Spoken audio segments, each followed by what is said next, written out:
Welcome back to the Code of Ethics, the Realtor's Pathway to Professionalism. In this segment, we'll look at Articles 2 and 3, and some of the standards of practice that explain and amplify them.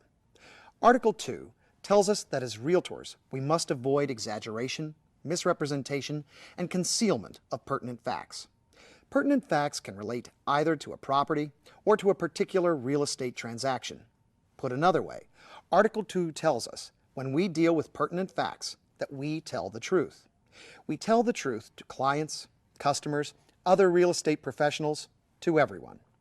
Article 2 goes on to make it clear we don't have an obligation to discover latent defects in properties, that we don't have an obligation to advise on matters that fall outside the scope of our real estate licenses, and that we aren't obligated to disclose facts that are confidential pursuant to our relationship with the consumer.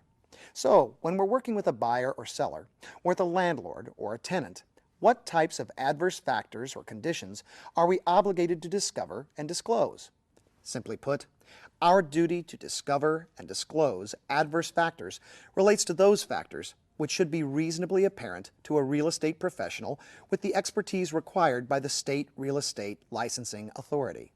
And as spelled out in Standard of Practice 2-1, our Code of Ethics does not impose a duty to have expertise in professional or technical disciplines that are not covered by our professional licensure. So what does that mean for us? It means we have a duty to discover and disclose those factors that would be reasonably apparent to a competent real estate licensee. Once discovered, those pertinent factors must be disclosed. When there's a question about what is pertinent, we look to our real estate laws and regulations for specificity. Turning next to Article 3, we see that as Realtors, we have an obligation to cooperate with other brokers. Cooperation is the normal business practice expected of Realtors. Cooperation is what sellers and buyers expect. Cooperation is what facilitates an orderly real estate market. Cooperation is a distinguishing characteristic of the Realtor family, but cooperation is not required in absolutely every instance.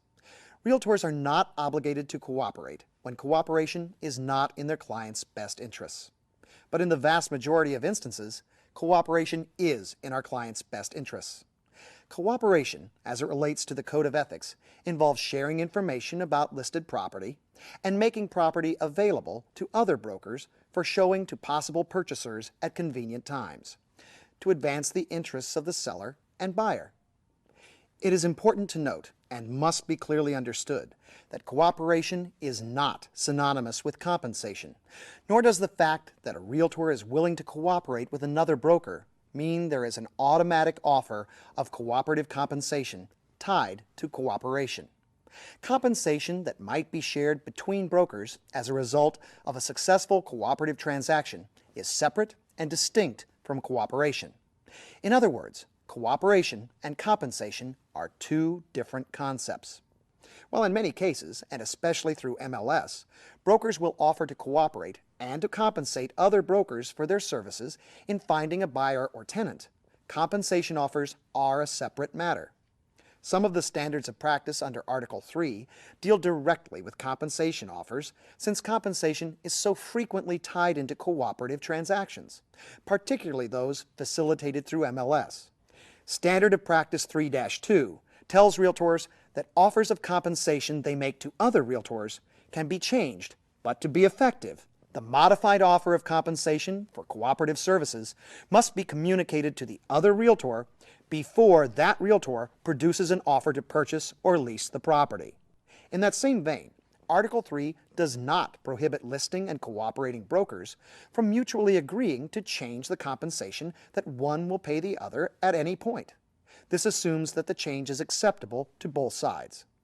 In some cases, listing brokers will establish dual or variable rate commission arrangements with their seller clients. As Realtors, we have an affirmative obligation to disclose the existence of such arrangements to potential cooperating brokers. If a cooperating broker asks for the specifics, the listing broker must disclose the commission differential that would result if the successful transaction is brought about through the efforts of a cooperating broker instead of there being an in-house sale, or, alternatively,